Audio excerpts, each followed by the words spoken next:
Tonight, more startling revelations emerge in Cecilia Dapa's stashed $1 million scandal. A special prosecutor discloses how the former sanitation minister allegedly used false names to conceal suspicious real estate transactions. We have exclusive details from court documents filed by the OSP that also reveals how bundles of cash in multiple currencies were concealed in wraps, polythene bags, clothes, and 32 envelopes buried in a former minister's home.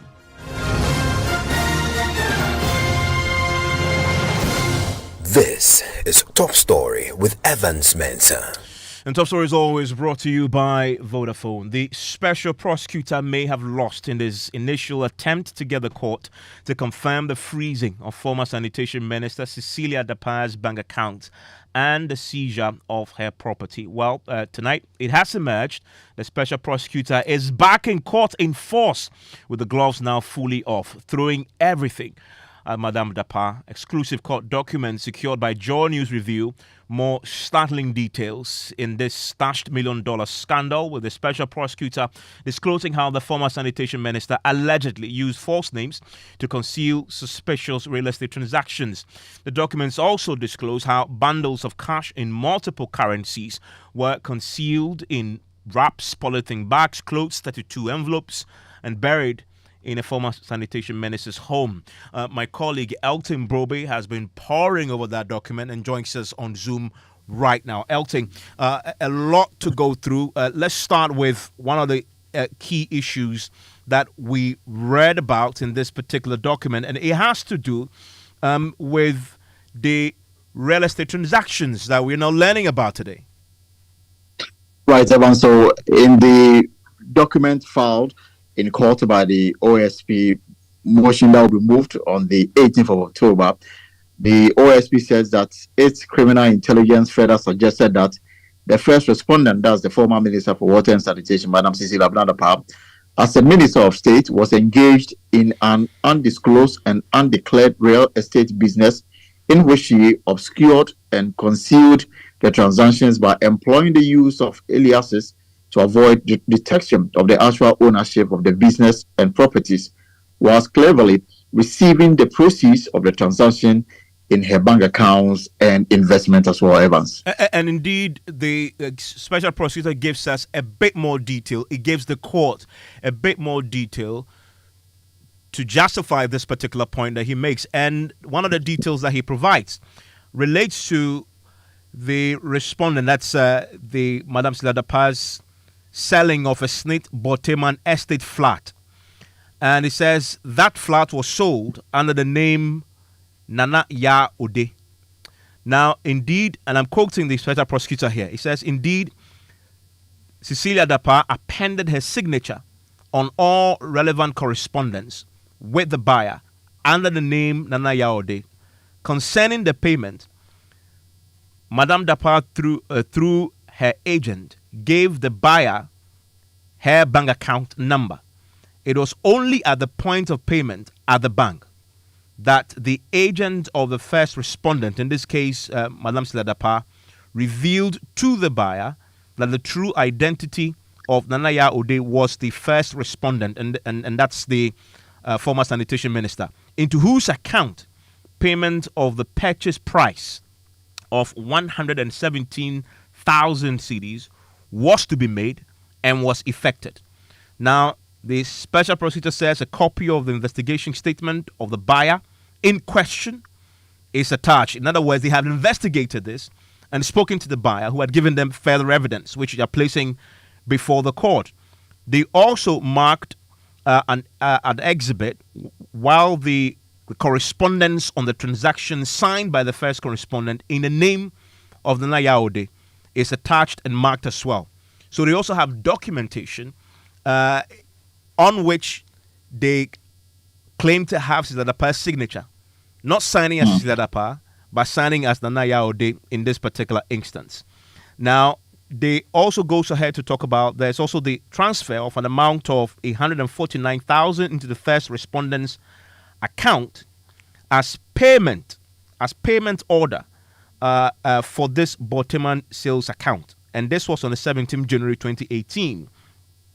they did an analysis of the statement in Cecilia Dapa's bank account, and the OSP says it was highly suspicious. It was a highly suspicious transaction involving the name of the first respondent's deceased brother. And we'll talk a bit more about that, because I think we're also learning a bit more about the brother who we know is deceased, but as we're learning today, monies were being moved from that account. But I think I'm interested in what the OSP found in her house when they searched the property. And yes, where so monies look were at point stashed. 14. Yes, so if you look at point 14 of the OSP claims that is before the court, according to the court document, the cash monies were craftily concealed in wraps, polythene bags, clothes, 32 envelopes, and were buried and secreted in an obscure place in the residence, with some labels and descriptions. Audiovisual recording of the search revealing the concealed sums of money are attached in sealed pen drive and marker exhibits OSP2. So I'm sure that when the OSP moved this motion on the 18th of October, they will be doing so together with some exhibits that they are attached, including video or audio-visual recording when the search was conducted in the home of Madame Dapa. And Elton, the OSP maintains that these amounts are tainted. Exactly. In fact, the OSP makes it clear that if you look at the circumstances under which the money was acquired, it raises question. He says that the OSP initial issues regarding this matter was to ascertain the money involved and also to check whether it came from legal sources. And from everything that they have done, it doesn't look like there's not enough evidence actually backing this particular matter in question. And it goes on to make some claims here, Evans, if I should just go. It says there are no financial records and traces of origins of the money reportedly stolen from the residence of the respondent and the money discovered by the OSP at the said residence. Further, there is no evidence of the amount of money having been derived from any legitimate businesses, profession, or vocation, or no evidence of said amount having been lawfully declared and subjected to any statutory payment.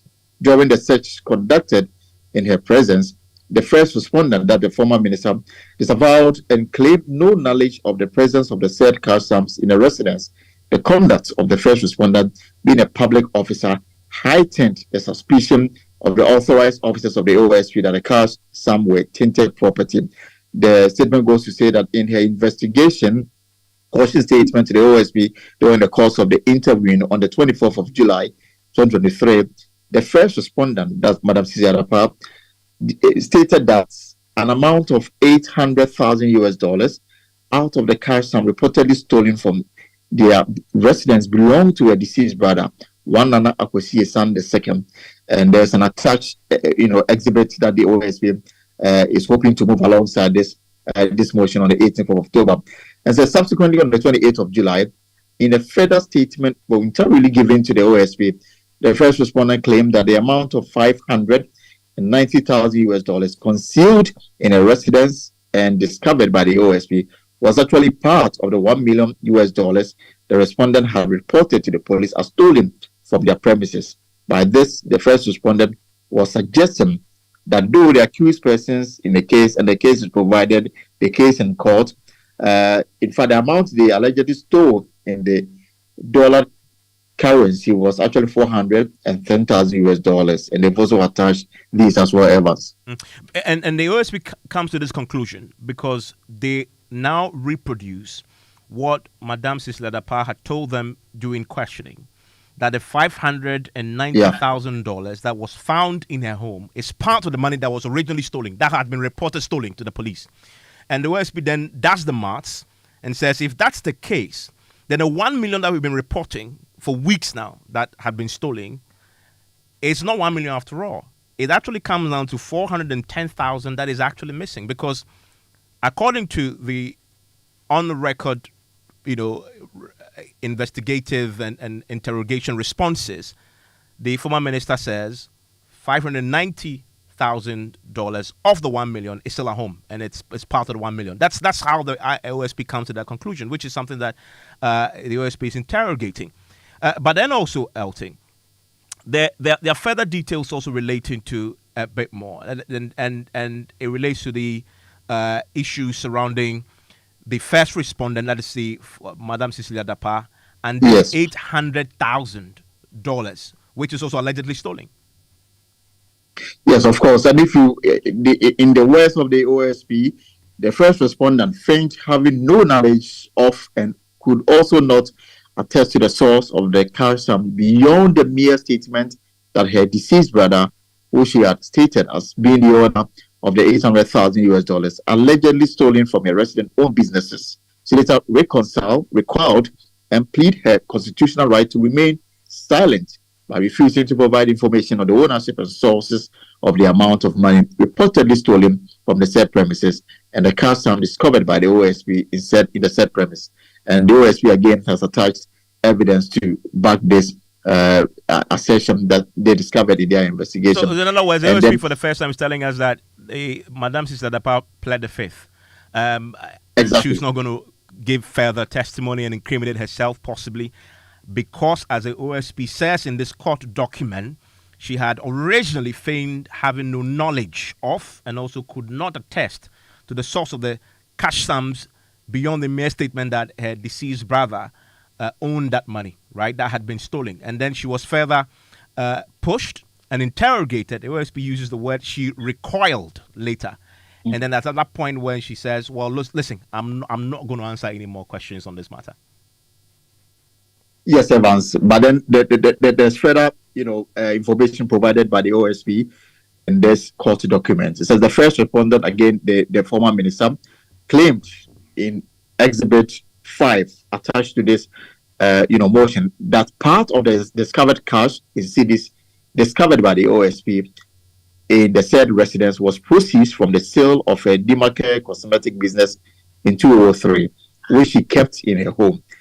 This heightened the suspicion of the authorized officers of the OSP since the discovered city currency notes are in the new city denomination introduced in July 2007, and they were not in existence in 2003 when the alleged sale of Demarcare cosmetics was reportedly completed in 2003. So there's also issues about the money involved and when the money came into existence. And that's also been provided and there's also by the OSP. And there's also more on this Demarcare cosmetics. The OSP goes on to also say in the court documents that contrary to Madame Dapa's claim that this Demarcare cosmetics ceased operations in 2003, the business registration documents show that the business was registered in 2018.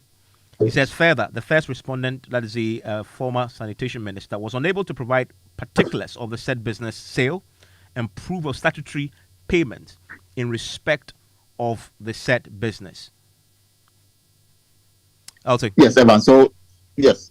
In fact, it goes on to make all these explanations and then also rope in the issue about the sale of an estate by the former minister. And again, the OSP says under the name of Nana Ya Ode, and the sale is in reference to a Smith Boteman estate flat number BTOD BLK2 under the name of Nana Ya Ode. Indeed, the first respondent appended her signature on all relevant correspondence with the buyer under the name Nana Ya Ode.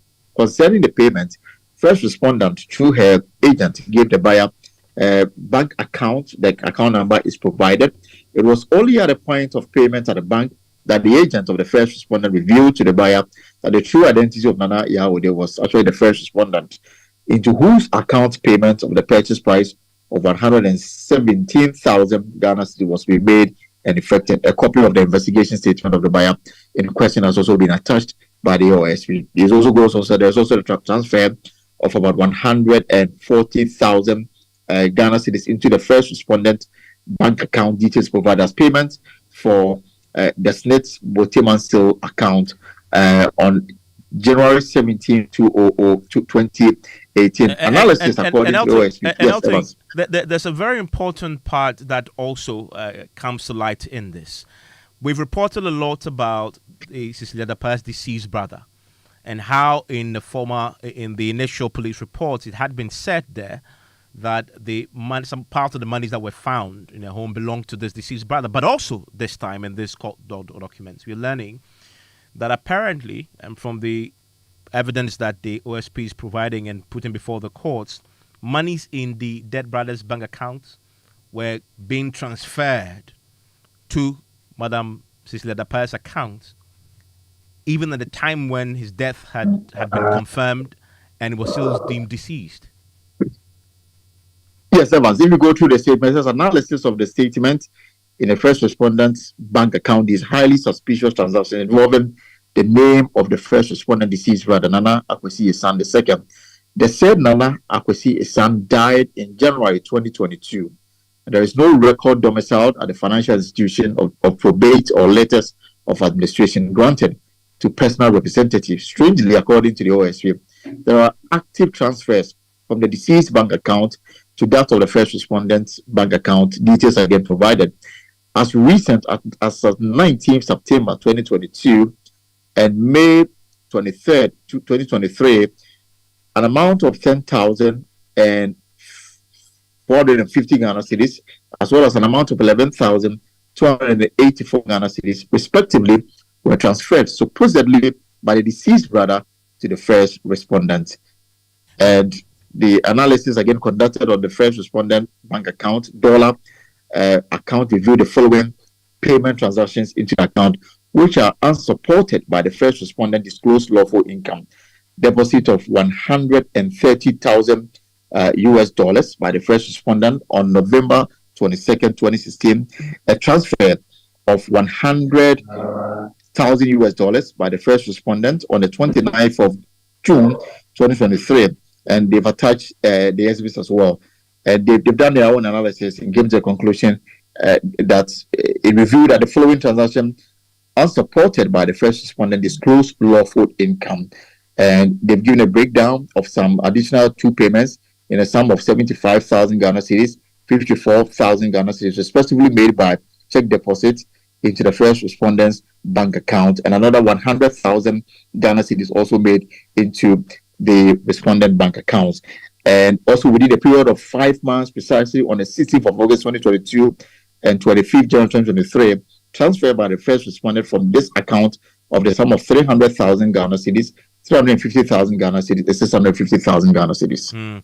I mean, one thing is very clear in this latest court document filed by the OSP. He's gone into great depth, providing details that were not in his first attempt to have the accounts that he's already frozen confirmed. I want to bring in lawyer Bobby Bunsen now into the conversation, considering that this is the second attempt now that the OSP is making to get the court to confirm the seizure of the property and the freezing of the accounts. Mr. Bunsen, thanks for your time here on Top Story. Clearly, the OSP is providing greater detail in this latest attempt. Considering that he lost the first attempt, as far as the procedures are concerned, does it make any difference that now he's attaching a bit more meat, a bit more detail to this application before the court? Hello, Ivan. Yes, Mr. Bunsen. Can you hear me?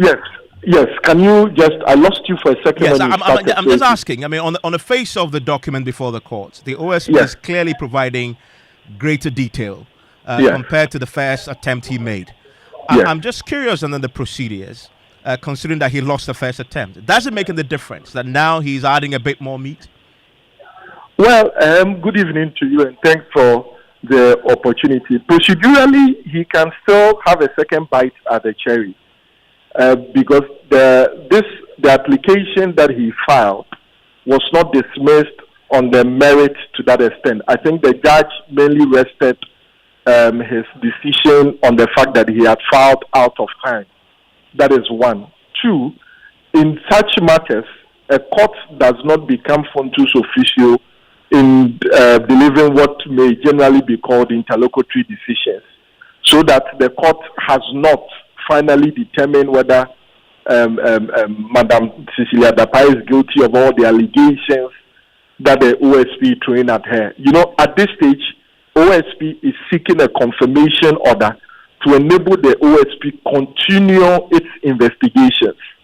So it is not as if that charges have been brought against her by the OSP yet. If my memory serves me right, in the evidence that was attached, the exhibits that were attached were the charge sheet by the police, not against the OSP, but to the persons who had allegedly stolen the monies from Madam Sisi Aladapa. So let's make that distinction. At this stage, the OSP has not yet charged, but is asking for confirmatory orders to enable the office complete their investigations and then prefer the necessary charges. So everything that the OSP has deposed to in the affidavit in support of this application is an attempt to establish what the lawyers will call a prima facie case, to show that the OSP's attempt to... Hello? Evans, can you hear me? I can, yes. Okay, to demonstrate that the OSP's seizure of the account is not something that is fanciful, that is being done without any merit, and that he thinks that on the face of the documents that he has, or on the face of the preliminary investigations he has conducted, there is sufficient evidence for him to suspect that if he probes further, he may have more evidence to be able to prefer charges against Madam Cecilia Dapa. Of course, the application is on notice, and so Madam Cecilia Dapa's lawyer would have an opportunity to respond to displace that presumption that, okay, if you, on the face of it, you have used this name, you have received money from this account, the burden will shift on you to show that, oh, it wasn't me, or these are the justification.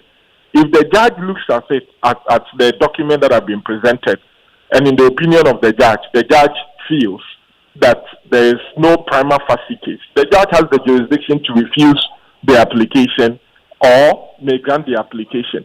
Mind you, every application, when there is an affidavit in support or in an opposition, the deponent may be cross-examined. So I'm looking at a situation where the lawyers for Madam Cecilia Dapa may decide to exercise their right to cross-examine the deponent of the affidavit filed by the OSP, possibly to punch holes into them. Even though this is just an attempt to get a court to confirm the seizure. Yes. Is that not allowed in this application? Yes. It can be. We can have, for lack of a better word, I would say a mini trial based on that application, because the affidavit is sworn evidence, is sworn testimony. It's as if the person who signed the affidavit is in the witness box.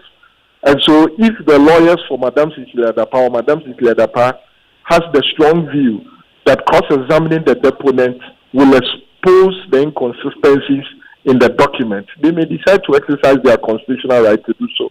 If Madam Cecilia Dapa deposes to an affidavit in opposition, then the OSP's office may also decide to exercise their jurisdiction to do, their right to cross-examine the deponent.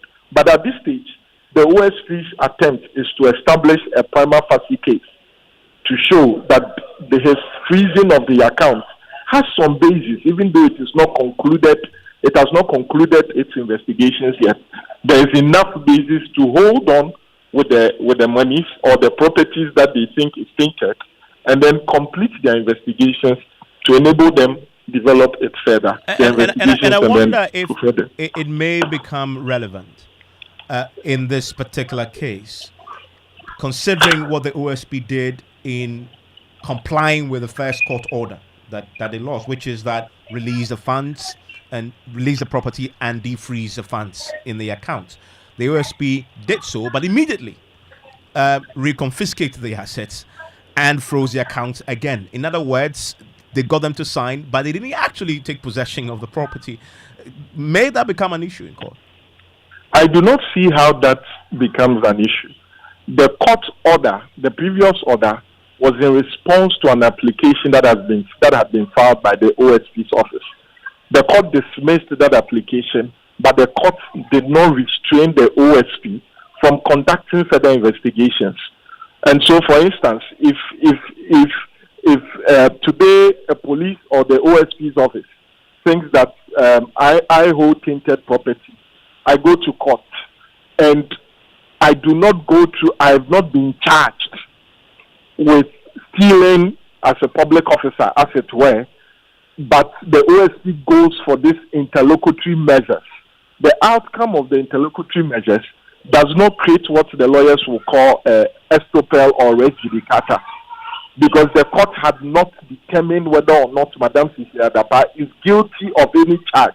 Remember, the OSP had not preferred a charge against Madam Sisi Adapa at that stage. So if the OSP had preferred a charge, had actually charged Madam Sisi Adapa, gone to court, and the court had dismissed the criminal case against Madam Sisi Adapa, then the OSP could not have reinstituted the action with further evidence. That one would have constituted that in criminal parlance they say you do not vest a suspect twice. So that would not have been possible. But in this case, it was only an interlocutory step taken. And a ruling in an interlocutory step does not create that res judicata, because it does not tie the OSP's hands from going back, doing their homework well, and then instituting the investigations again. Bobby Bansi, thank you very much. And we look forward to this actually being heard in court, and you can trust that will bring you all the latest as that happens before the court. This is Top Story Newsnight in a minute. Ever visited a shop, picked a whole basket of provisions, toiletries, and very essential things you need, battled a long queue to finally pay, only to be told you can't pay to a merchant number? The way that thing they pay, but with Vodafone Cash, there is no problem.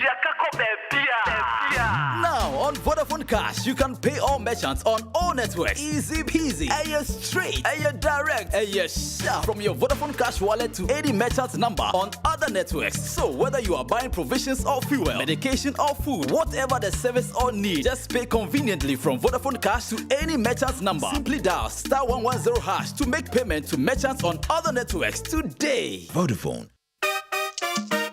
Get ready to win big with multimedia. Fawucha Sika any quick cash mega launch anymore. Get started now. Dial *281# and select your favorite station where the live extravagance as we launch. Quick cash, win the dough. Sika yeah, the 50,000 Ghana cedis now too so. You can win a part of it. Keep watching and listening to Joy 99.7 FM. Hits 103.9 FM, Love 99.5 FM, Enjoy Prime, Adum TV, Adum 106.3 FM, Asampa 94.7 FM, and Aisha 104.5 FM. Kai, Samoa Wutano, the higher your chances of winning. Watch out for the live draw, September 25th, on all our channels. Dial *281#. Ne choose your favorite station. Promotion way, Yani Radio Entertainment Limited, in a Debrewo. Nimum a licensed and regulated by NLA Caritas Lottery Platform. Quick cash, win the dough. Sika, Kennedy.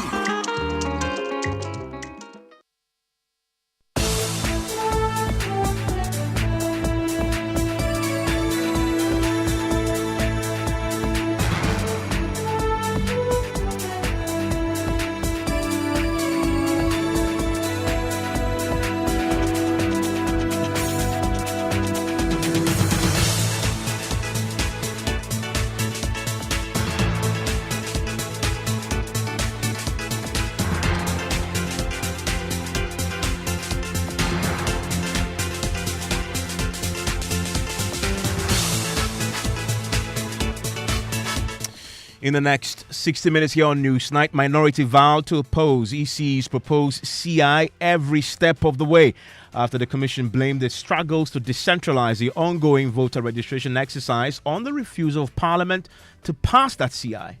Parliament will not let it pass. So long as it limits the source document to only Ghana card, Parliament must not let this CI pass. Well, the Electoral Commission has suspended registration in the Boku municipality over disagreements between the MPP and the NDC. For how long we're going to suspend, it doesn't rest with the regional directorate here. I am waiting for my superiors for advice on the issue. For security reasons, I'm unable to narrate the details of what triggered the whole issue. We are live in the Ashanti region where 68 foreigners and 211 minors have been apprehended as they attempted to register. Also tonight, Fix the Country movement sets in motion its unprecedented 3-day non-stop demonstration at the seat of government to protest against what they say is high-level corruption, high cost of living, and the mismanagement of the economy. We demand accountability, transparency, and an end to the impunity that has allowed corruption to flourish in our nation. Brain drain, the exodus of our brightest mind, seeking opportunities abroad. Details as the group says the protest is also to deepen Ghana's democracy at a time when coups have become rampant in Africa. No member of the security forces is being invited to this demonstration. This is a demonstration which is open only to civilians. And never in my recollection of the history of this country have civilians engaged in an unconstitutional overthrow of the government. This is not the purpose of this gathering. Also tonight, the Ghana Association of Banks piles pressure on government to cut its expenditure instead of burdening bondholders following reopening of domestic debt exchange, seeking to restructure some 12.9 billion cedis. There's two sides to the coin as bondholders are taking this serious pill. That side, where we are critically looking at our expenditure pattern as a country to also contribute. But government is already rejecting the call, indicating that the move cannot be possible. Even though I agree with you that we should cut our code according to not our size, but our resources, it is so difficult because it's so sticky. The areas that you can cut are so minimal. The government has been making the case on what to do to deal with the low tax levels in the country. You want to stay with us for that and more, plus the latest in our series focusing on the triumphs of Ghanaians in the midst of the economic crisis. From adversity to triumph, and agribusiness refuses to succumb to the unprecedented challenges of COVID-19. The decision wasn't easy. What happens is, it means every now and then you need to bring people back to train and a whole lot. But I didn't lose them because they realized that I was there for them. We have the latest episode in our series focusing on these stories of hope. Stay with us here on the News 9.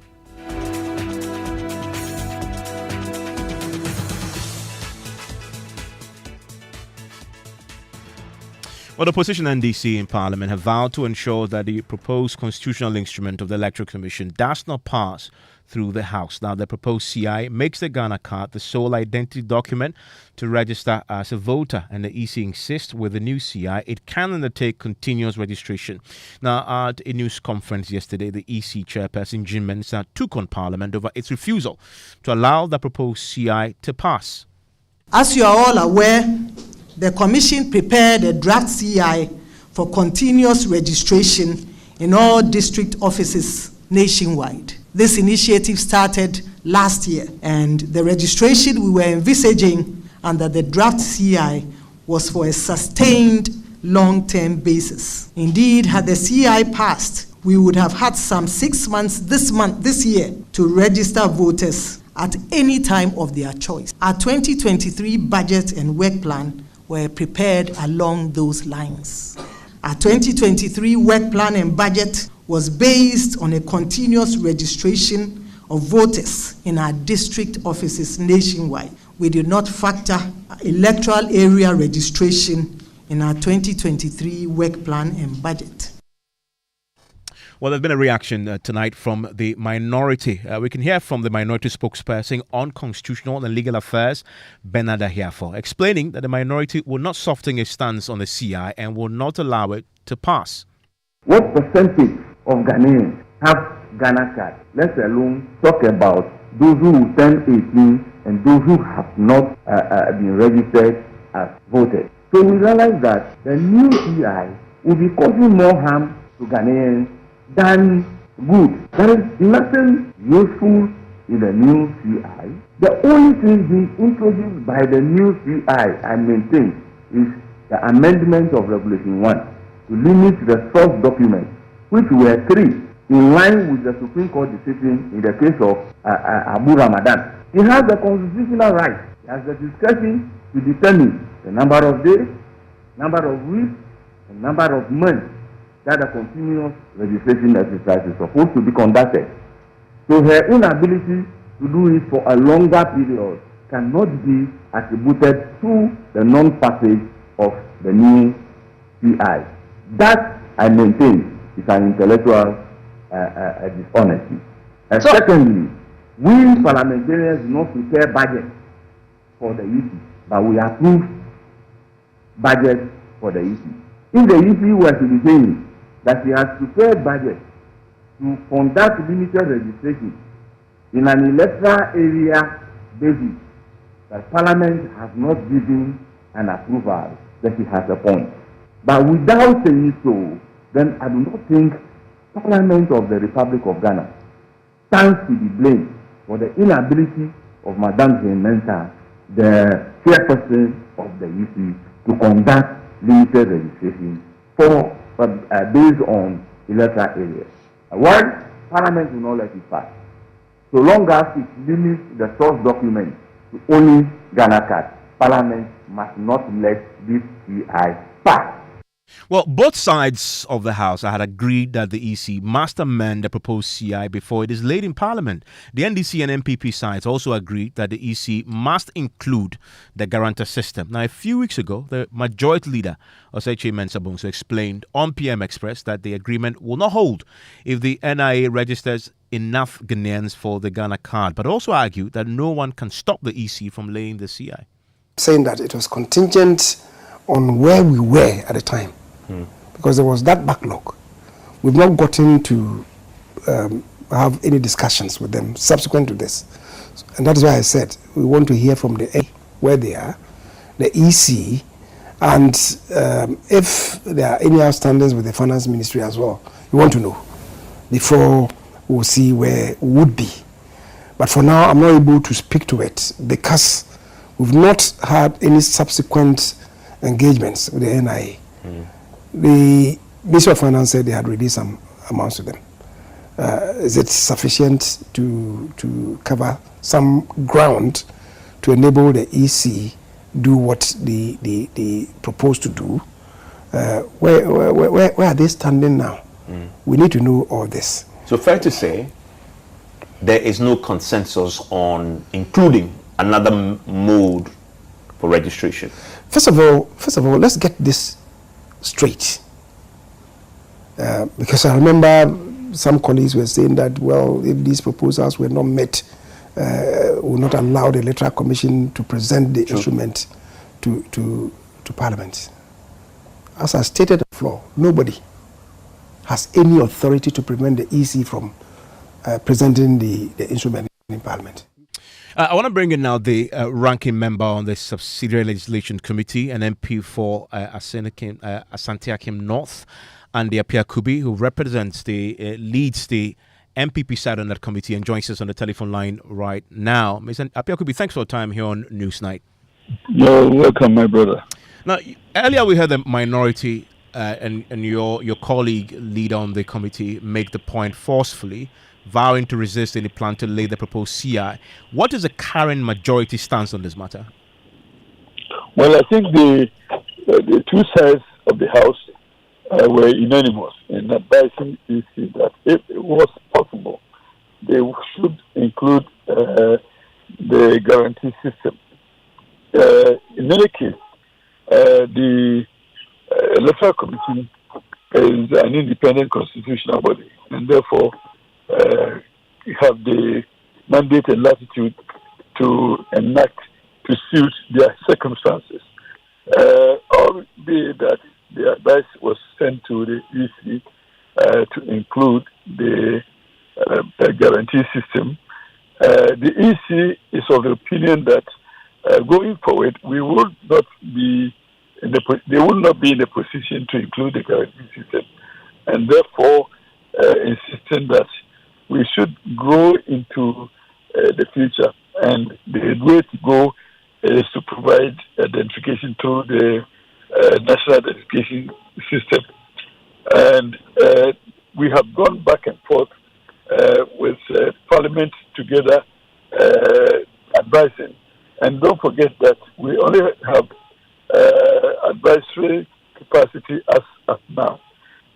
What Parliament can do is that when it is filed and is put before us, we cannot affect the content by law. We can only reject as a whole if we vote 2/3 of our members against it. So if the minority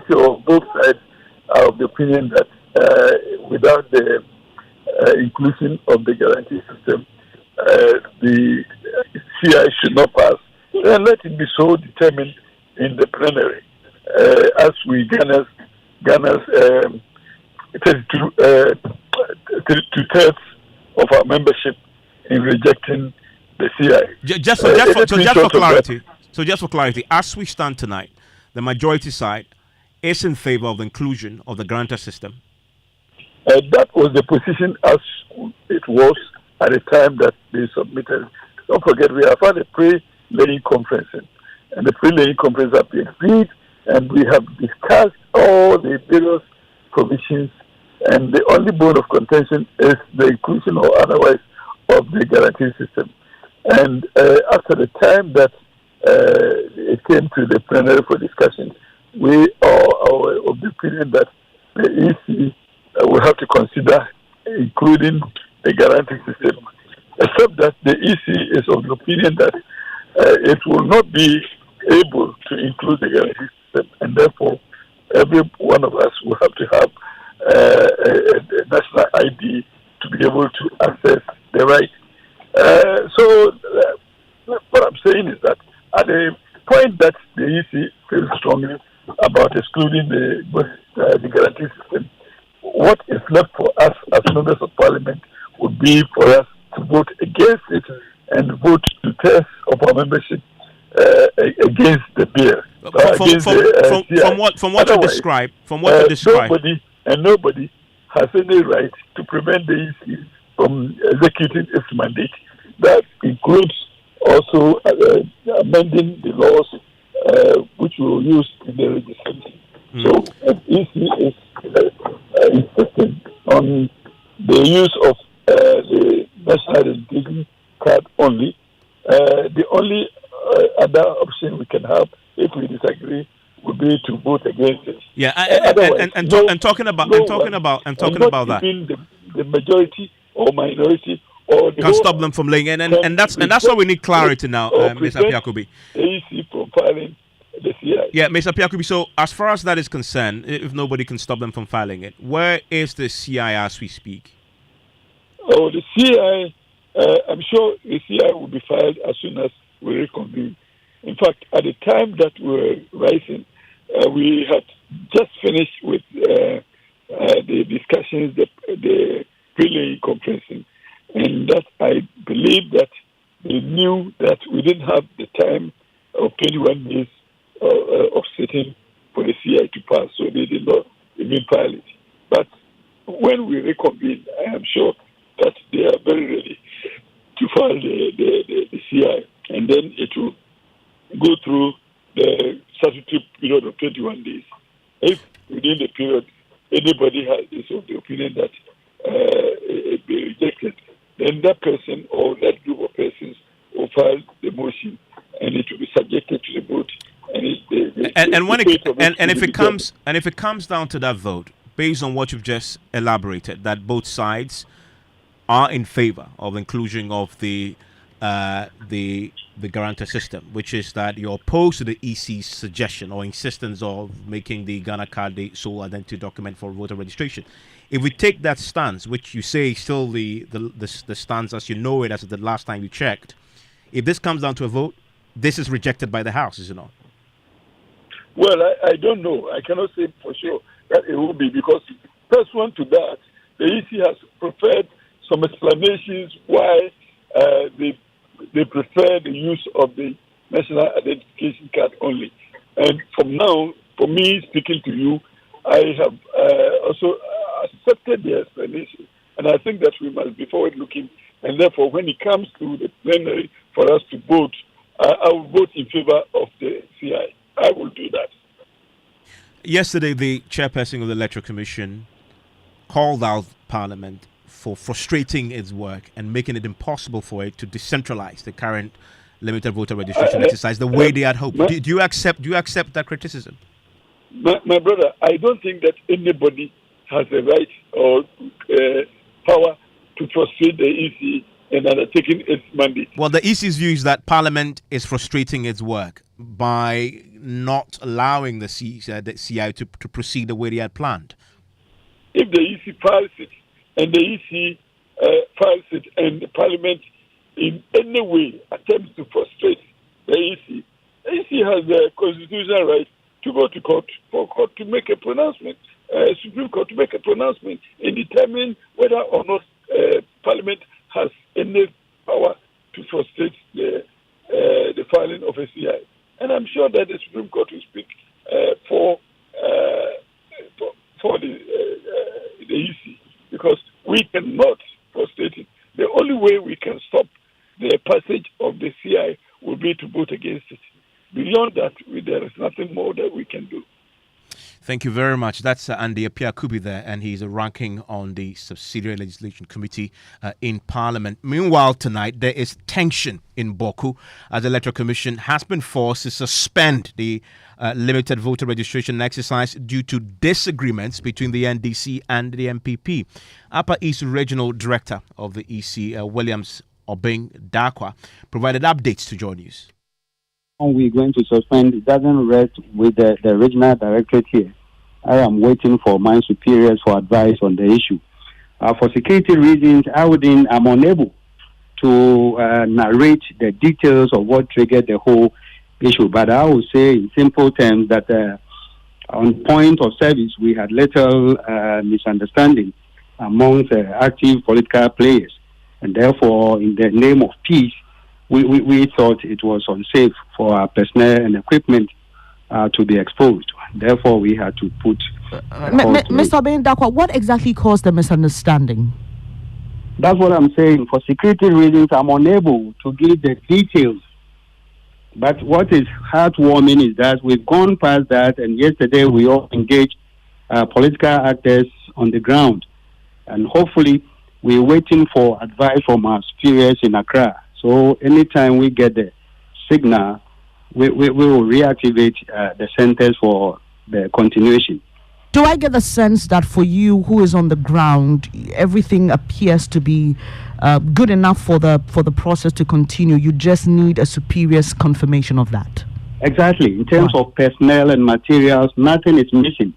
We are just as to the little hiccup that we experienced. We need to seek advice from our superiors. Everything is fine. We are ready. We're waiting for a green light, so to speak. And finally, did this tension only affect Boku Central, or other communities have been affected? No, all other communities are smoothly registering people. It's only Boku community that we have a little hiccup. But it's been resolved, and we are waiting for a signal from Accra. Well, Joy News is learning the NDC and the MPP have both agreed now to a roadmap that would allow the EC continue the registration of voters. We understand the agreement has been drafted. Both parties have agreed to it in principle. The EC is now waiting for signatures of party representatives. I want to bring in our regional correspondent, Albert Sorry, who joins us live right now. Albert, do we have the latest on this particular matter, especially knowing how volatile the part of the Upper East region is? Yes, Evan. So it's difficult to tell exactly what the roadmap would be. But they are looking forward to sometime tomorrow to make this public. What usually happens with Boku when it comes to even registration for National Health Insurance, for instance, that there were similar complaints in the last year. So this doesn't look like it is very new. But what usually happens is that at the end of the day, all parties are brought to the table, discussions will be made, and then a consensus will be reached as to how, to move forward with the registration. So at the moment, we are waiting for the parties to tell us what exactly they will be doing. But that has not yet been made known to us yet. Albert, thank you very much. And I want to take you now to the Ashanti region, where 68 foreigners and 211 minors have been apprehended across various districts in that region for attempting to participate in this limited registration exercise. The foreigners were arrested after officials interrogated their nationality, while the minors were identified after further scrutiny by EC officials. The Ashanti Regional Director of the Electoral Commission, Benjamin Banobio, says there are measures to identify ineligible persons attempting to disrupt a smooth process. We have gotten a total of 370 challenge cases. 211 were challenged because they were underage. 68 non-citizen, 90 non-resident, and 1 person was challenged as being on sound mind. You see, we have put in place some measures so that the process will be smooth, will be peaceful, and then people can also come out to challenge those they deem to be unqualified. When somebody comes to the center to register, we have the political party agents there, we have our own officials there, we have people who are also coming to register. You see, anyone who is qualified to be registered as a voter, it is not somebody who has registered, who is qualified to be registered as a voter, can object to the registration of any person. I mean, can challenge, let me see, that's the right way, can challenge the registration of any person he or she deems to be unqualified, either the person is a non-Ghanaian, a non-citizen, or he doesn't stay in the electorate area that he claims to be, or he's underage, and things like that. This is the process. All that you need to do is to approach the registration officer and ask that you need a challenge form, which shall be issued to you, and then you can put in your challenge. And that there is the Ashanti Regional Director of the Electoral Commission, Benjamin Banobio. And I want to hear from you on this, 055-1111-997. Tell me how the experience has been for you as far as the registration is concerned. If you're participating in it, share with us. 055-1111-997. So live here on Newsnight is on Joy 99.7 FM. Now, Pressure Group Fix the Country movement has set in motion an unprecedented move to stage a 3-day non-stop protest at the seat of government, Jubilee House. The organizers say the demonstration dubbed #Occupy Julobi House, scheduled to take place from Thursday to Saturday, is to protest against corruption, high cost of living, and the mismanagement of the economy. I want to bring in my colleague Masa Wagba. He's been monitoring this particular press conference that was called by organizers of this Occupy Jubilee House protest. And Maxwell, there is always in these matters the question about the fulfillment and the complying with the legal laid down regulations. Yeah. Do we have any idea if the movement have sat down with the police to agree on what to do on the day in the interest of security? Yes, Evan. So we are told that they've informed the police. According to the organizers, they said they've informed the police. Some members of the group we've been speaking to tell us that they are yet to get a response from the police, but they'll still go ahead with the demonstration. Convener for the group, Oliver Bakavomao, says this is not an invitation for chaos. In fact, he puts out a notice out there that because of the fears expressed about the wave of coups we've experienced in West Africa and then in some parts of Africa, this demonstration, this protest is just going to be for civilians. No member of the security force is invited to this protest. We are engaged in what is a peaceful demonstration. The freedom of assembly and the right to protest is constitutionally guaranteed to every citizen. This is an activity that we take on and the right we are exercising solemnly, and a reminder of where we have gotten to as a society. It is not an invitation for chaos. And I know that some of the conversations around Jubilee House and anything which demands accountability, particularly because we are under a regime that has weaponized fear, that so much fear has been weaponized that anybody feels that if they are exercising their rights, they're going to come under attack. I assure you, for as long as our comrades are alive, so for as long as our resolve is settled, we will make sure that every person who is coming there will be protected. We're putting together volunteer marshals who are going to provide protection and security to everybody and organize and help orderly control of everybody there. Now, one of the bigger conversations that we have had in preparing for this march is the conversations around military overthrows in the sub-region. And it's important that we address this head on. One, and importantly, no member of the security forces is being invited to this demonstration. This is a demonstration which is open only to civilians. And never in my recollection of the history of this country have civilians engaged in an unconstitutional overthrow of the government. This is not the purpose of this gathering. The purpose is to remind duty bearers that we citizens demand for a different kind of leadership and to improve the face of our democracy. Do you have any clarity why the choice of the Jubilee House? Well, they tell us that is where they think that their voices will be heard the loudest, and that is why they are taking this protest to that place. We've been speaking to the organizers who tell us that for those who will be coming, it is important for them to ensure all then also not to go astray. Our nation, Ghana, has long been plagued by challenges that have left our youth unemployed, sapped our hope, and fostered a culture of corruption that eats away at every fabric of our society. Today, youth unemployment has cast a shadow over our nation, robbing our youth talent of the opportunity to contribute to the development of our country. It is a travesty that so many of our young people are left feeling hopeless and disenfranchised. Corruption has seeped into every level of our society and eroding trust and hindering progress. We demand accountability, transparency, and an end to the impunity that has allowed corruption to flourish in our nation.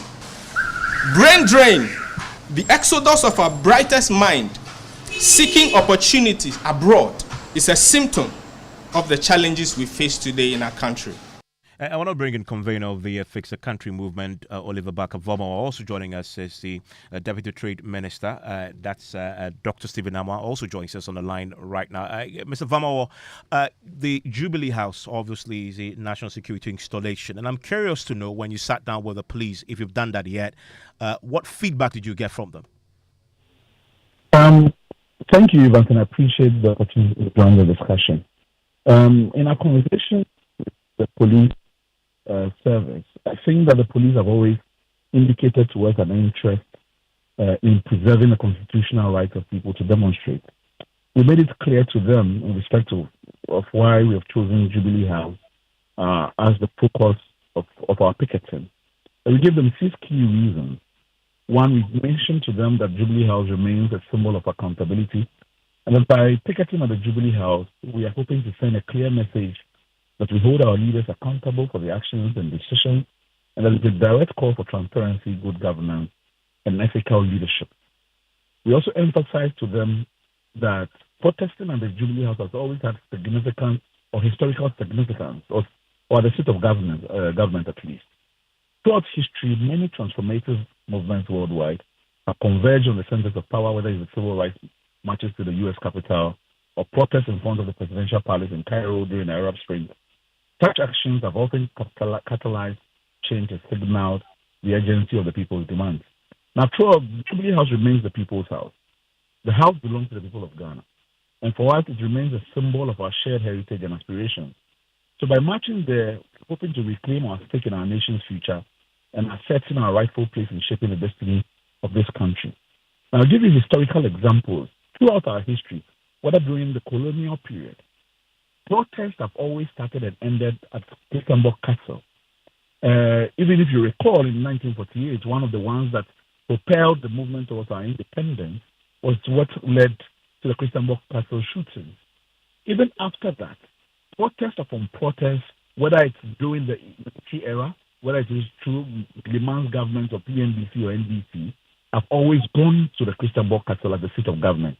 So the right of the people to gather and petition their leaders is always ingrained in the democratic culture that we want to build. Except that this one, you want to really occupy that place for 3 days. What we are doing is that we are That's different from ending there in the protest. Yeah, what we are doing is that we are picketing. Now, within the range of what is constitutionally or democratically allowed is the right to picket at a place, the right to occupy a space. And we are seeing this build up. You know, this is not the first time that demonstration is going on for more than a day. If you recall, the Arise Ghana demonstration went on for two days. What we are doing is that we want to be able to evoke the maturity of the democracies we have seen abroad, where citizens can go into a space and occupy for specific demands, particularly in an era where Africa is again in the light of bad conversation. We want to remind the world that our democracy is mature and is ready to have a conversation within renewing and promises we make to our citizens within the democracy. I want to bring in the Deputy Trade Minister, Stephen Amwa, who joins us. Stephen Amwa, you have no objection to this, do you? Thank you very much, Evans. I thank you for this opportunity. I think, in the first place, apart from the fact that I really don't know how they're going to organize this in terms of the arrangement, whether constitutionally they are supposed to actually inform the police or not, and what they want to do. If you read the Constitution, as he said, I think Article 21, I think E or 1D thereabout, it talks about the fact that our laws allow freedom of assembly, including what they want to do, demonstrations. But if you also read the Article 19.1a and then 19.2c, it also talks about the fact that people are even charged when they are charged with criminal offenses shall be given a fair hearing within a reasonable time by a court. And then the C also talks about the fact that one will be presumed to be innocent until it's proved or has pleaded guilty. I mean, all these statements are there. So the very Constitution that my brother is quoting, the same Constitution also makes it possible for other people to enjoy their dignity without other people just out of perception saying everything and trying to do anything that they want to do. So as much as the Constitution allows that, I'm also admonishing them that if they really mean well for Ghana, issues such as corruption is destroying Ghana, I can never sit here and say there's no corruption in Ghana. In any case, it's only about NDC and PP. Don't we have corruption in the police system, in the media, in our traditional setup, in the judiciary? So corruption, if they want to address it, it's a national issue that I agree. But they shouldn't talk as if corruption, today, in any case, this regime, I have not seen any court of competent jurisdiction that has proven any court, any government official. It happened under Kufuor. They say, because we're in government. Kufuor, our brothers in NDC came about 8 years. Nobody was there. So I think let us all be very honest with the things that we say and be careful that not out of underlying interest. I'm not saying they have underlying interest, but not out of. I'm just presuming, I'm giving a regrettable presumption that people do not embark on things that will rather be dysfunctional to the performance of this country. Talking about the economy. How what you're doing be dysfunctional to this economy, to this country? You talk about corruption. Now you're going to the economy. What I'm saying is that the corruption that we are talking about should be backed by facts and figures, and the Constitution that allows them to demonstrate. The Constitution talks about how criminal offences are dealt with in our country. Evans, we cannot, even with you respectfully, recently they did the same thing to you. To me, I know you, I don't have my facts, but there's no way the way I know you, what they said was true. So nobody should depend on perception alone. But I also admit that there's corruption in Ghana. Yeah, I admit that there's corruption in Ghana. Is there any society that there's no corruption? That's what but until court of competent jurisdiction, in my opinion, if you want to go by the Constitution, but I just want to move away from there and talk about the economy, which is basically my area. Evans, let's be honest with ourselves. Let's be very honest with ourselves as a people. Is there not a fact that there is global economic action? Yeah, does that make it acceptable? That does make it acceptable that Ghanaians but that doesn't also mean that somebody should sit there. If you look at our peers in the sub region, we are doing far worse on a lot of the indicators than them in the same global economy that is struggling. Stay home, that they will be paid by a government. Has there been any time in our history that we had impaired productivity for almost 22 months? Has there been any time like that? We are import-driven economy. We depend. I'm not comparing Ghana to the developed economies, but I'm saying that the dependency relationship is the emphasis that I'm giving. That we depend on countries such as England, European countries, America and co. What is the situation there? Inflationary rate post-COVID is about 300% averagely globally. We import everything from them. So once we import from them, what will happen? Definitely we'll have challenges. Yeah, that is why the people voted for your party to form a government to fix that challenge. So we address those underlying structural issues that had created this situation where every time we have global shocks, Ghana is on his knees. But let me bring in quickly, as we wrap up, Becca Vomawa into this conversation. Becca, very briefly, if you may. You've heard the Deputy Trade Minister. He suggested that at least on those two primary issues of corruption and economy, there is enough evidence to suggest that maybe your approach this time isn't the right one to adopt. Hello, Oliver. Hello. Hello, Oliver. Can you hear me? Evans, can you hear me? Yes, I can hear you now, Oliver. I can hear you, Oliver. The Deputy Minister speaking. Oliver, I can hear you now. Hello? Oliver, I can hear you now. If you can address the question, so what if I you was had it. saying is that I never thought I would live to see the day where I would hear a minister, a government appointee, come on radio and admit that the entire nation is engulfed by corruption. But it's fine. I'm surprised and shocked. And for me, it speaks directly to what we are doing. That we have lost the soul and essence of this country, where we have so much normalized what? That we have accepted it as a way of life. This is not the republic that we dreamed of. This is not the Ghana that was promised to us by generations before. This is the essence of why we are calling people to assemble on Thursday, 21st of September, on Nkrumah's death memorial, the day set aside to remember the sacrifices of Kwame Nkrumah, for us to regain faith in our democracy again. We are losing what it means to be Ghanaian. And for me, this is an opportunity to showcase that to all Ghanaians to see. Thank you, Oliver Bakavamawa. You also heard earlier that the Deputy Trade Minister speaking to us on the subject of the Occupy Jubilee House, and it's on the Thursday. You want to share your thoughts with me? 055-1111-997. Still ahead in the latest episode of our Stories of Hope series, from adversity to triumph, an agribusiness refusing to succumb to the unprecedented challenges of COVID-19. The decision wasn't easy. What happens is, it means every now and then you need to bring people back to train and a whole lot. But I didn't lose them because they realized that I was there for them. And George is here with the latest on the world of business. Hello, George. Hi, Evans. And coming up in business, Finance Ministry justifies push for improved revenue mobilization, insisting current economic activities is not matching taxes collected.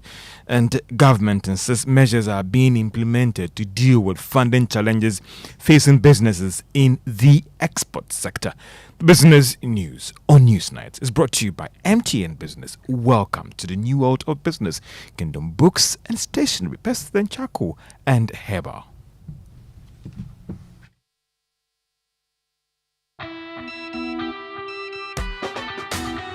It's the best season of the year. Just in some points, Momo Pay or you say Momo app. Send with ease and win big. You be merchant or you be Momo user. Momo season Abanti send the Send the Momo season Abanti send the From now till the end of September, earn points when you download the Momo app and make Momo Pay transactions to a merchant via either the QR code or merchant ID and stand the chance of winning 1,000 Ghana cedis weekly and other amazing prizes. Our merchants are not left out. Receive payment and win. There are lots and lots of exciting prizes to be won. So download the Momo app, transact with Momo Pay and get rewarded this Momo season. TNCs apply. MTN. Hooray! The Kingdom Books and Stationery Limited's Back to School promotion is here with us once again. From the 4th of September to the 31st of October 2023, Kingdom Books and Stationery Limited is giving a generous 10% to 15% discount on all school items like textbooks, pens, pencils, erasers, exercise books, and so much more across all our branches in Accra, Tema, Kumasi, Takoradi, Winneba, and Cape Coast. Parents, teachers, and students, please hurry while stock lasts. For more information, call us on 0302 764 101 or 0302 764 209 or email info@kingdomgh.com. You can also visit our website www.kingdomgh.com. Kingdom Books, where quality and affordability are both assured. Terms and conditions apply.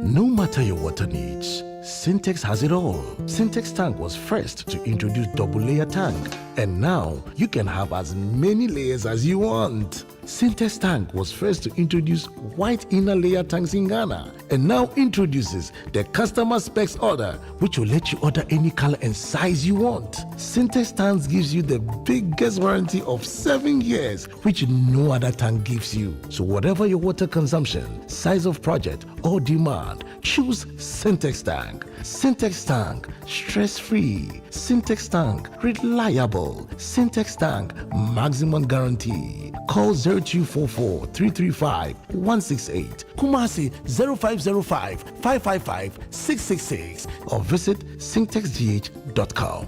Syntex tank, a strong, a tough. Ghana, are you ready? Mark your calendar as the Makers House Chapel International presents the Experience Conference 2023. From the 1st to the 8th of October, it's the gathering of the spiritual luminaries of the land. Get ready to experience Archbishop Nicholas Duncan Williams, Reverend Dr. Mensa Otabil, Archbishop Charles Ajina Sari, Reverend Dr. Ampia Kofi, Reverend Dr. Steve Mensah, Reverend Dr. Ebenezer Markwe, Bishop Frank Ofosu Apia, and your host, Dr. Michael Bweti Nyamiche. Come and experience Jesus, the miracle worker. Venue is the Destiny Arena of the Makers House Chapel International, Atomic, adjacent School of Nuclear and Allied Sciences. Time is 6:30 to 9:30 p.m. on weekdays, 8 a.m. to 11 a.m. on Saturday, and 8 a.m. to 10:30 a.m. on Sundays. It's going to be a life-changing encounter. The Experience Conference 2023. I can't wait. I'm afraid. Yeah. Media sambisanda mo. Eti emrati no. Mumu hwan pa na tumi hwe na mo bodom pe mo mana yakono. Eye kwabna. Na mumu hwan so na tumi just mali me ma yene nyina de. Eye kojo. Yamba. Enu kro. Kobre tumi hwe na bodom pe mo sense o yisu accident eba. Aye den oban ne do braye. Ko si eti na mo hoban na sem mana hode ne. Sa. Ani na kudwo so yisu accident chako. Na eno ne de e ma wo se wo ye kregen fita. Na watimi asiri be man feel you. Hey, Kojo, sir. Yeah. Pepsodent Heba and a Pepsodent Charcoal. Afedie. You're gonna natural. FDIJ Jadion Katuyatu. You welcome back to Business on Newsnight. Now, Finance Ministry has justified its push for improved revenue mobilization in the country. It follows concerns that businesses are being overtaxed and not enough is being done on the part of government to cut its expenditure. But speaking at the graphic Stambik breakfast meeting in Accra today, Chief Director at the Ministry of Finance, Womens, insists something has to be done about the country's revenue situation. As a country, we do not collect enough revenues. And I think everyone must understand that. Compared to our peers, even within the region, we are doing 13% of GDP. If you go through Accra, you drive through Accra, you see the buildings in Accra, you see the cars being driven, you can tell that there is money in the system. And yet, what comes to the state to provide public service is not as happens in other countries. So there's a disconnect. There's a disconnect between the GDP, what we produce as a nation, and what comes to the state to deliver public service. And that is why it's important to look at our revenue generation. How are we doing? I've heard, I'm sitting with the Guta president, so my ears are already full with how much taxes we are collecting and the pressure we are giving them.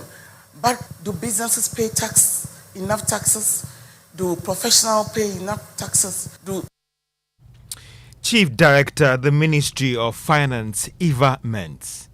Now, government is insisting that measures are being implemented to deal with access and funding challenges facing businesses in the export sector. The World Trade Organization's recent report showed that Ghana's participation in global trade is heavily being affected by cost and access to finance. Ifwa Sabiosari is the chief executive of the Ghana Export Promotion Authority and has been speaking to Joy Business. We have been encouraging a lot of small businesses to upscale to export.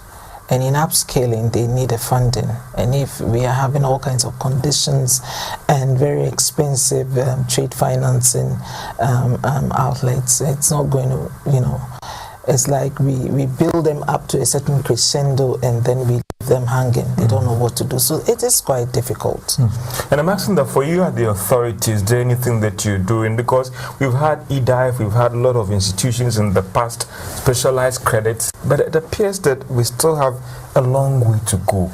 What is the authority doing together with the other government agencies to deal with this challenge? I think we can only facilitate. So we talk to the banks, we negotiate with them to come up with products that can help the exporters. The Ghana Enterprises Agency, which has been resourced by government to also support them in one way or the other. The Exim Bank is also supporting. So there are various avenues to look at. It may not be enough, but for now, that is what we can do, and we are always looking for how to help alleviate some of the hardships. Ifuasa Biasari is the chief executive of the Ghana Export Promotion Authority, speaking to Joy Business in Geneva, Switzerland. Now, Energy Minister Dr. Matthew Poku-Prempeh says the country will fully transition to gas and nuclear by 2070. The country's energy consumption is currently driven mainly by fossil and clean energy. But speaking at the 24th World Petroleum Congress in Calgary, Canada, Dr. Prempeh urged investors to explore opportunities in Ghana. Our transition plan envisages that if so far since 2015, after Paris, you haven't paid, those who have polluted haven't paid, hope for their paying is not getting any better. So we should transition on our terms so that we don't bring unnecessary shock to already people who have least defenses or resilience against these shocks. So yes, we will participate. Yes, we agree. Yes, we don't pollute, but you are telling us to contribute. Yes, we are going to contribute. But also come around the table and come with clean hands. Come with the finances and the technology. Energy Minister Dr. Matthew Poku-Prempeh speaking at the 24th World Petroleum Congress in Calgary, Canada. Now, still on the oil sector, Tullow Oil continues to record some strong earnings for its operations, especially for this year. Its half-year numbers shows that gross profit reached $351 million, representing a significant jump over what it posted last year. Revenue, on the other hand, hit almost $1 billion. Tullow Oil is also projecting some significant jump in total production from its fields by the end of this year. And that's all for Business on Newsnight. Back to you, Evans. George, thank you very much. You're still live. Your Newsnight. It's on Joy 99.7 FM. And I want to take you now into the world of Stories of Hope series. Now, instead of bowing to the pressure of layoffs and uncertainty in the COVID period, Davis Kobo made a compassionate choice. He decided to stand by his workers, holding on to hope and teamwork as they navigated the storm together. Now, through innovative strategies and a strong sense of unity, they emerged from the crisis stronger than ever. The following report delves into the inspiring story of Davis Kobo in the latest episode of the Journey Stories of Hope. The higher you build your barriers, the taller I become. In the agribusiness sector, Davis Kobo is a name synonymous with exporting quality produce including mangoes, rice and yams to the UK, the US, various European nations and more recently, Russia. He was the national best farmer in 2009 and has won several other accolades in his field. Agric is a business. You don't just produce to feed the society. Is demand driven. So I go out, and because it's a business, we have managers who scout. Chance on companies who are interested, you go and discuss and negotiate and strike a deal. Davis is one of 22 children. Born to a prominent chief in Somanya in the eastern region, he developed the wit and grit for entrepreneurship at an early age. Grew up in Accra, Kufurubia, because I was attending school in Accra, North Kaneshie. St. Teresa's roundabout, the one at the North Kaneshie, yes, the Audome Cemetery. If you enter all the pillars over the tower pillars, I did it. And one who asked why, because at that time we needed money. Despite the prospects of a career in engineering, Davis settled for a life in farming, stepping into his father's footsteps. He owns over 11,000 acres of mango farms in the eastern, Savannah, and Upper East regions and has over 100 workers under his wings. Basically, we produce mangoes for exports and also for the domestic market. We supply to Blue Skies and HPW. When we go to the north, we have another wing there. When we go to the north, we are no more cotton web lake, we are Mango City. Mango City because we felt, look, that is where the land is, so we are creating a whole city with mangoes. Navongo, we have 10,000 acres land, but we've been able to develop just 1,000 for mangoes, but we do maize and sorghum there. Dabuya, we have 10,000 acres now, we've developed 2,000 acres plus.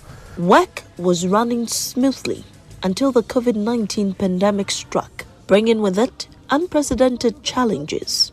With the air and land borders shut, almost all economic activities ground to a halt.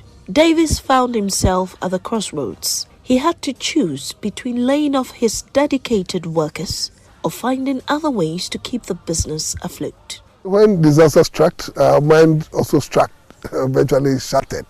But you didn't know what to do at the time. Because that was when we realized that then how could we, first of all, market our produce, because the flights were not coming.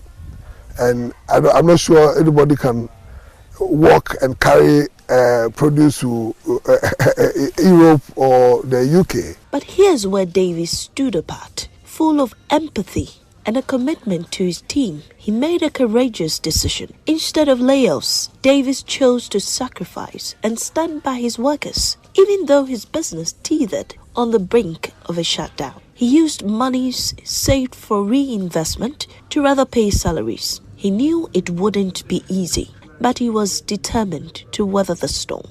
At that time, we even had issues like BBS, so we were not making meaningful profits. So we're still going down a bit, but then we're trying to recycle the very savings we've done for the past year to be able to sustain the company. All of a sudden, this big one too. So the decision wasn't easy. What happens is, it means every now and then you need to bring people back to train and a whole lot. But I didn't lose them because they realized that I was there for them. The months that followed were filled with uncertainty, but Davis and his team persevered. They adapted to the changing circumstances, implemented safety measures, and worked tirelessly to keep the business running. Fabrice is one of many workers who were saved by Davis's decision. He hails from Burkina Faso and has worked here for 12 years. We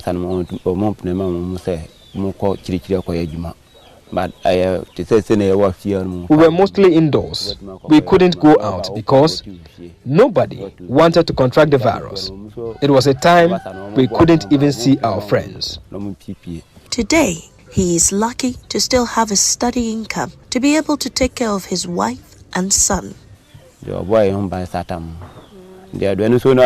the peak of the pandemic, he protected us. He ensured we were well fed and provided for us a constant flow of medicines for our upkeep. He really took good care of us. For me, employing them, making sure that they can put 3 square meals on a table for their family and extended family, that affects positive impact on the extended family, I'm fulfilled. In the face of adversity, Davis exemplified resilience and compassion. In the toughest of times, he held on to hope for a better time. There's something inside so strong. And you can find details of this particular story across our social media platforms. And you want to simply go to our YouTube page, also on Twitter, X, or you can also see it on myjoyonline.com or watch it on television on the Joy News Prime. And that's our latest episode in our Stories of Hope series. Now, the Ghana Association of Banks is tonight piling more pressure on government to cut expenditure instead of burdening bondholders. Now, this follows government's reopening of the domestic debt exchange, seeking to restructure an additional 12.9 billion cedis. The Ministry of Finance, through a statement, extended the invitation to bondholders who did not participate in the previous domestic debt exchange program. And this particular latest exchange ends on Friday for another round of restructuring. Now, speaking on PM Express last night, the chief executive of the Ghana Association of Banks, John Iwa, called on government to take the hits this time. But the thing is two sides to the coin. As we are looking at the debt operations, I heard Professor Bopping also talking about particularly on the expenditure and the government side of things. I mean, both sides must move. So we are also hopeful that as bondholders are taking this serious pill, that side where we are critically looking at our expenditure pattern as a country to also contribute to plug in whatever fiscal you haven't seen that enough yet. I remember that was part of the assurances that convinced everybody else who wanted to participate, including the banks who carried a bit of the burden. You're saying that even after all the sacrifices you made, you haven't seen enough of the expenditure cuts to match your contribution. Reopening of the program, attests to a fact that there is still a gap to be plugged. And what I'm saying is that gap should not be looked at from only one window. There are various sides to the coin, and therefore we should be open to whatever means. Just like we did the program, closed it, and realized that no, maybe we are not where we anticipated to be at this stage, and therefore we are reopening for investors to pay a lot more price. On the other side, we must also reopen, even if there have been significant savings, we must begin looking at our fish properly to see where else we can cut. And that is John Owade, heads the Ghana Banks Association. So, live your news night. And just before we go, the CEO of the defunct gold dealership firm, Mengs Gold, Nana Mensah, has been mounting a spirited defense, calling into question the facts put up by the state against him. The AG slapped Nana Mensah, popularly known as NAM1, with 39 counts of offences, including money laundering, abetment, defrauding by false pretenses, carrying on deposit taking without the requisite license, unlawful deposit taking, and money laundering, among other charges. In court today, though, the court granted him bail in the sum of 500 million Ghana cedis with no justification, with 4 sureties to be justified. Tonight is a question whether he has succeeded in meeting that particular bail condition. You can find details of this on myjoyonline.com across our social media platforms as well.